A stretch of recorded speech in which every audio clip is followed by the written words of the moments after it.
दोस्तों इंग्लिश के 10 सेंटेंस लेकर फिर मैं हाजिर हूँ। देखिए, जो पहला सेंटेंस है वो ये है, यू मेड माई ईयर्स सोर। सोर यानी होता है ख़राब कर देना। तो आप इसको हिंदी में बोल सकते हैं कि तुमने मेरे कान पका दिए। जब हम कोई चीज़ कह कह कर किसी को परेशान कर देते हैं तो बोल देते हैं कि यू मेड माई ईयर्स सोर, तुमने मेरे कान पका दिए। इंग्लिश में एक वर्ब होती है बॉदर, आपको अगर पता हो। बॉदर यानी भी होता है परेशान करना। बॉदर यानी भी क्या होता है, परेशान करना। और ये बनी कैसी थी, देखिए ये बनी थी ऐसे, बोथ ईयर्स, बोथर्स।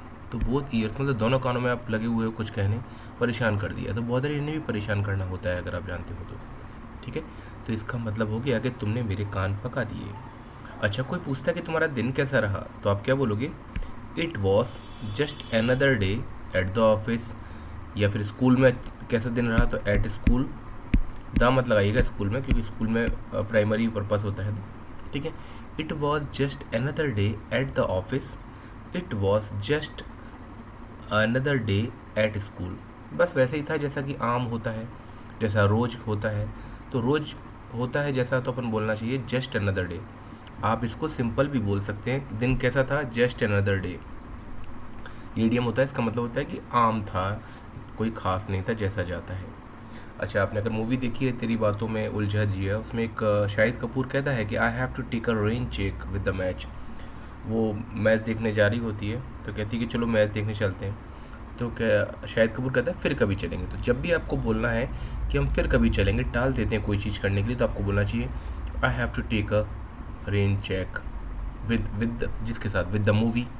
ठीक है, विद स्कूल, या कुछ भी आप बोलना चाहें, विद द पार्टी। तो कुछ भी आप बोलना चाहें कि अब बाद में चलेंगे, तो आप सिंपल भी बोल सकते हैं। देखिए, ज़रूरी नहीं हम पूरे सेंटेंस में बोलें। आपको बोलना चाहिए मैं रेन चेक लूँगा। रेन चेक का मतलब क्या होता है कि जब बारिश हो जाती थी ना, तो लोगों के पैसे लौटा दिए जाते थे मैच में। और आपको पता है कि चेक इस तरह का वर्ड होता है कि चेक मतलब रोकना भी होता है ना। और चेक यानी वो क्यूई वाला भी होता है। तो आप इतना समझ लीजिए कि रेन चेक का मतलब होता है कि लोगों के टिकट वापस कर देते थे कि चलो बाद में आ जाना आप, या ये कहते थे उस पर लिख देते थे कि तुम अगले मैच में तुम्हारा टिकट वैलिड रहेगा, मतलब बाद में आ जाना। तो रेन चेक का मतलब होता है कोई चीज़ को टाल देना। किसी ने पूछा चलोगे पिक्चर देखने ना, रेन चेक लूँगा मैं तो। ठीक, ऐसे बोल दीजिएगा। ज़रूरी नहीं है अभी आप इंग्लिश पूरी तरह बोलें, आप इंग्लिश भी बोल सकते हैं, Hindi plus English. You are what you eat. आप जो खाते हो आप वैसे बन जाते हो। ये अनुष्का शर्मा ने अभी किसी इंटरव्यू में बोला था कि you are what you eat, जैसा आप खाते हो। वो कह रही थी कि मैं नॉन वेजिटेरियन थी पहले, अब मैं वीगन हो गई हूँ। वीगन मतलब, देखिए वेजिटेरियन जो होता है और वीगन में क्या अंतर होता है। जो वेजिटेरियन होता है और जो वीगन होता है, वीगन क्या करता है ना, एनिमल प्रोडक्ट यूज़ नहीं करता। जैसे वेजिटेरियन क्या होता है, वेजिटेरियन दूध वगैरह ले लेता है, चाय वगैरह पी लेता है। पर वीगन जो होते हैं ना, वो दूध नहीं पीते, मांस तो छोड़ो दूध भी नहीं पीते, क्योंकि वो भी एनिमल प्रोडक्ट है, डेयरी प्रोडक्ट है। तो बस वेजिटेरियन और वीगन में ये अंतर है कि वीगन एनिमल से निकला कोई भी चीज़ यूज़ नहीं करते। ठीक है, जैकेट भी नहीं पहनते हैं। ठीक है, अगला है जैकेट मतलब जो जानवरों से मिलती है वो वाली jacket. Fitness has become an obsession with him. Fitness मतलब फिट रहने का उस पर जुनून सवार है, फिट रहने का उस पर भूत सवार है। किसी भी चीज़ का आप बोलना चाहते हो तो आप यूज़ कर सकते हो। Cooking has become an obsession with him, खाना पकाने का उस पर भूत सवार है। Cricket has become an obsession with him, cricket उसके लिए एक ऑब्सेशन बन गया है। ठीक है, इस तरह आप यूज़ कर सकते हो। अगली स्लाइड में चलते हैं। I give up the ghost, ये किसी मूवी में देख रहा था मैं, और काफ़ी अच्छा वर्ड है, आप इसका रट लीजिए, इसको यूज़ कर लीजिएगा। I give up the ghost मतलब मैंने हार मान ली। देखिए, जब आप कोई काम करने जा रहे हैं और आपको पता है कि अब नहीं हो रहा वो ढंग से, तो आप बोल दो कि भैया मैंने तो भूत त्याग दिया, I give up the ghost. जैसे आपने चाय बनाई, गंदी बनी, आपने फिर ट्राई किया, तो अब आप बोलोगे मम्मी मेरे पे चाय नहीं बन सकती, I give up the ghost, मैं तो बना ही नहीं सकता, I give up the ghost, मैंने तो चाय बनाना छोड़ दिया। आपने कहा कि मैं कलेक्टर की तैयारी कर रहा था, I give up the ghost, मेरे को हो ही नहीं पाएगी। तो जब आप किसी चीज़ में हार मान जाते हैं, कहते अब नहीं भैया मेरे पे हो रही, तो I give up the ghost. आप ये किसी गाड़ी वगैरह के लिए भी यूज़ कर सकते हैं। आपकी गाड़ी वगैरह ख़राब हो जाए ना, तो बोल सकते हो my car give up the ghost, my bike give up the ghost.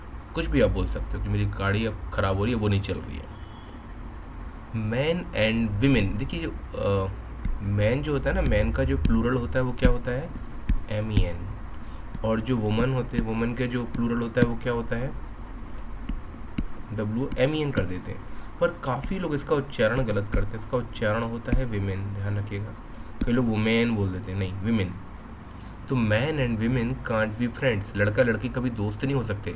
आप चाहें तो इसको बॉय एंड गर्ल भी कर सकते हैं, ठीक है। Boys and girls can't be friends, लड़का लड़की कभी दोस्त नहीं हो सकते हैं, आदमी औरत कभी दोस्त नहीं हो सकते हैं।